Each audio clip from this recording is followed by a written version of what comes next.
আসসালামু আলাইকুম। Hi viewers, Atifa and Atika blogs থেকে আমি আবার চলে আসলাম। আশা করি আপনারা সবাই ভালো আছেন। আলহামদুলিল্লাহ আমিও ভালো আছি। কাছে দূরে যে যেখান থেকে আমার এই ভিডিওটা দেখছেন, ভালো লাগলে প্লিজ লাইক, কমেন্টস এবং সাবস্ক্রাইব করে পাশে থাকবেন। তো আজকে আমি মাছ দিয়ে ডাটা রান্না করব। অনেক দিন ধরেই ভাবছিলাম যে ডাটা রান্না করব, কিন্তু আনা হয় না।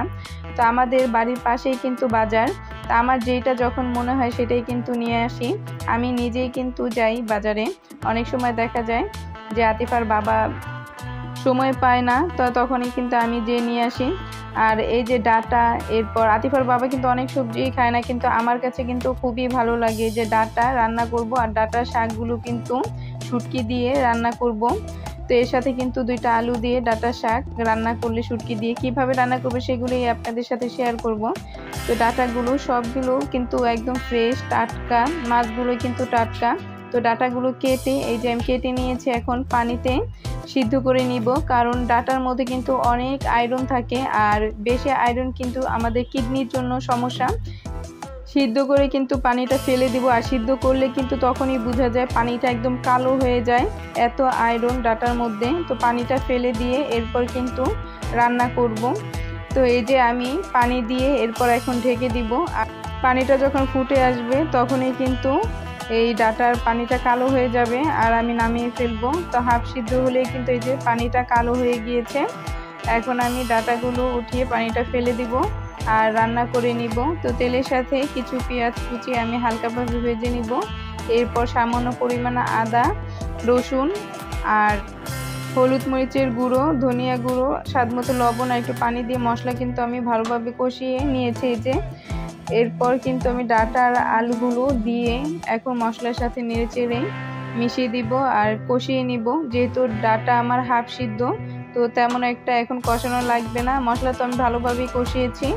আর পরিমাণ মতো পানি দিয়ে আমি রান্না করে নিব। আর এই ডাটার মধ্যে একটু ঝোল রাখবো, তেমন একটা ঝোল রাখবো না, মোটামুটি। আর মশলাটা যখন আমি কষিয়েছি তখনই কিন্তু মাছ দিয়ে দিয়েছি। আর এই ডাটা কিন্তু আমার খুবই পছন্দ, আতিফাও কিন্তু পছন্দ করে, শুধু আতিফার বাবা খেতে পারে না। ও কিছু কিছু সবজি ছাড়া এমনি তেমন কোনো সবজি খায় না, কিন্তু ডাটাটা যে কি মজার, রান্না করলে কিন্তু অনেক ভালো, অনেক মজার হয়। সেটা তো বুঝেই না, খায় না, বুঝবে কিভাবে।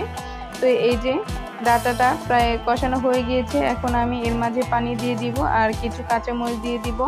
এরপর ঢেকে রান্না করে নিব। ডাটাটা নিয়ে আসলে কিন্তু আমার 2টা আইটেম হয়ে যায়, যেমন ডাটা রান্না করলাম আর ডাটার শাকটা দিয়ে শুটকি দিয়ে রান্না করব, সেটাও কিন্তু অনেক ভালো লাগে। আর ওইটা কিন্তু একদম শুকনো শুকনো করে রান্না করব, কোনো ঝোল রাখবো না। এই যে ডাটার তরকারিটা কি লোভনীয় হয়েছে, কালারটা দেখেই বোঝা যাচ্ছে কিন্তু অনেক মজার হয়েছে। ডাটা তরকারির মধ্যে যে ঝোলটা রেখেছি তেমন একটা বেশিও ঝোল রাখিনি, আবার একদম শুকনো করি নেই। এইভাবে ঝোল রাখলে কিন্তু তরকারিটা খুবই মজার হয়। আর এইখানে আমি এই ডাটা শাকটা যে আছে সেটা আমি রান্না করে নিব। আর এখানে বাঁশপাতা শুটকি দিয়ে রান্না করব। তো কিছু পেঁয়াজ কুচি আর রসুন কুচি আগে আমি ভেজে নিয়েছি। এরপর এর মাঝে হলুদ মরিচের গুঁড়ো, ধনিয়া গুঁড়ো দিয়ে আর একটু পানি দিয়ে মশলাটা আমি কষিয়ে নিয়েছি। এরপর শুটকি 2টা ধুয়ে এর মাঝে দিয়ে দিয়েছি আর শুটকিটা একদম ভেঙে দিব। এই যে আর নেড়ে চেড়ে একদম মিশিয়ে দিয়েছি মশলার সাথে। এখন আমি ডাটা শাকটা যে কেটে ধুয়ে রেখেছিলাম তার মাঝে আবার 2টা আমি ছোট ছোট করে আলু দিয়েছি আর এই শাকটা এখন দিয়ে দিয়েছি। এখন নেড়ে চেড়ে মশলার সাথে মিশিয়ে দিব।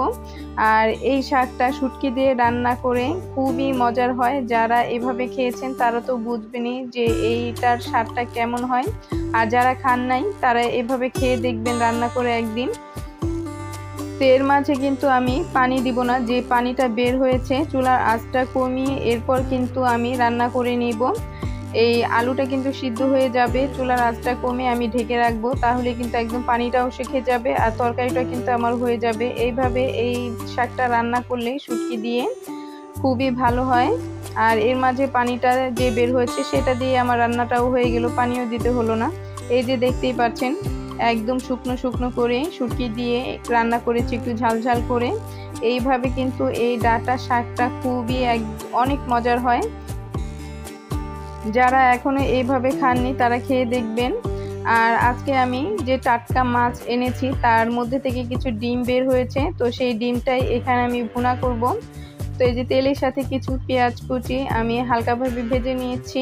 আর এখানে সামান্য পরিমাণ আদা রসুন বাটা, হলুদ মরিচের গুঁড়ো, স্বাদ মতো লবণ আর একটু পানি দিয়ে মশলাটা আমি ভালোভাবে কষিয়ে নিচ্ছি। তো কষানো হয়ে গেলে এই যে আমি ডিমটা যে ধুয়ে রেখেছিলাম এখন দিয়ে দিয়েছি। তো ডিমটা মোটামুটি বের হয়েছে, তেমন একটা বেশি না, মাছের তুলনায় সব মাছ থেকে বের হয় নাই, 2-3টা মাছের থেকে বের হয়েছে। তো পেঁয়াজ দিয়ে ভুনা করলে এই ডিমটা কিন্তু খুবই ভালো লাগে টাটকা। তো ফ্রিজে রাখলেই কিন্তু মাছ একটু অন্যরকম হয়ে যায়, আর টাটকা যখন নিয়ে আসি রান্না করলে সেটার স্বাদটাই কিন্তু অন্যরকম। তো এই ডিমটা কিন্তু টাটকা, তো এইটার স্বাদটাই কিন্তু অন্যরকম। তো এই যে আমি ভালোভাবে কষিয়ে নিচ্ছি নেড়ে চেড়ে, এরপর পরিমাণ মতো পানি দিয়ে দিব আর দিয়ে দিব কিছু কাঁচামরিচ। আর যখন একদম পানিটা শুকিয়ে যাবে এই ডিমটা আজকে ভাজা ভাজা করব। তো এইভাবে কিন্তু এই মাছের ডিম রান্না করলে খুবই ভালো লাগে। এখন আমি মাছটা ভুনা করে নিব। তো যেইভাবে মশলাগুলো আমি কষাই সেইভাবে কিন্তু সেমভাবে এখানে মশলাটা আমি কষিয়ে নিচ্ছি। তো কষানো হয়ে গেলে এরপর মাছগুলো কিন্তু আমি ধুয়ে এরপর হলুদ মরিচ লবণ মাখিয়ে কিন্তু একদম তেলে কড়া করে ভেজে নিয়েছি, কারণ আমার বাসায় কেউ কাঁচা মাছ খায় না। তো না ভাজা করলে কিন্তু সেই মাছ আর খাবেই না, এজন্য কিন্তু সবসময় মাছ রান্না করলে আগে ভালোভাবে কড়া করে আমি ভেজে নিই। তো মশলাটা কিন্তু একদম কষানো হয়ে গিয়েছে, তেলটাও কিন্তু উপরে উঠে আসছে। এখন আমি মাছগুলো দিয়ে দিব আর দিয়ে দেব পানি। তো এই যে মাছগুলো দিয়ে কিন্তু আমি একটু কষিয়ে নিয়েছি, এরপর কিন্তু পানিটা দিয়ে দিলাম পরিমাণ মতো। তো এটা যেহেতু ভুনা করব মাখো মাখো টাইপের একটা ঝোল হবে, তো বেশি একটা ঝোলও হবে না আবার একদম শুকিয়ে যাবে না, যে মাখো মাখো টাইপের একটা ঝোল সেটা হবে। আর কিছু কাঁচামরিচ দিয়ে দিব। বাজার থেকে এরকম টাটকা মাছ নিয়ে এসে রান্না করলে কিন্তু এটা স্বাদ অন্যরকমই। আর আমাদের বাড়ির সাথেই কিন্তু বাজার, তো যখন যেটা কিন্তু ইচ্ছে হয় সেটাই আমি নিয়ে আসি, রান্না করি, শাক সবজি যেটাই ভালো লাগে। তো আতিফার বাবা খায় না দেখে কি আমি কিন্তু আতিফাকে সব খাওয়া শিখিয়েছি। ও কিন্তু আমার সাথে সাথে সব কিছুই খায়, আমি যেটা খাই সেটাও কিন্তু ও পছন্দ করে। এটা কিন্তু আমার জন্য অনেক ভালো হয়েছে, কারণ আমি কিছু খেতে ইচ্ছে করলেও দেখা যায় আমি রান্না করি না, কারণ হয়েছে যে একা খেতে হবে এর জন্য। আর যেহেতু আমি এখন আতিফাকে সব খাওয়া শিখিয়েছি আমার জন্য সেটা অনেক ভালো হয়েছে, কারণ কিছু রান্না করলে সবাই মিলে খেলে এটা কিন্তু অন্যরকমই একটা মজার। আর দেখা যায় একটা তরকারি রান্না করলে সেটা একা খেতে গেলে কিন্তু একদম অনেকটা সময় লাগে, দেখা যায় পরের দিনও শেষ হয় না, সেটা কিন্তু খুব বিরক্ত লাগে। আর সবাই মিলে খেলে সেটা তাড়াতাড়ি শেষ হয়ে যায়, খুব ভালো হয়। আশা করি আমার ভিডিওটা না টেনে সম্পূর্ণটা দেখবেন, আর পুরো ভিডিওটা দেখলে ইনশাল্লাহ ভালো লাগবে। আর ভালো লেগে থাকলে অবশ্যই সাবস্ক্রাইব করে পাশে থাকবেন। সবাই ভালো থাকবেন, সুস্থ থাকবেন, দেখা হবে পরবর্তী ভিডিওতে। সবাই 5 ওয়াক্ত নামাজ পড়বেন। আজকে এ পর্যন্তই, আল্লাহ হাফেজ।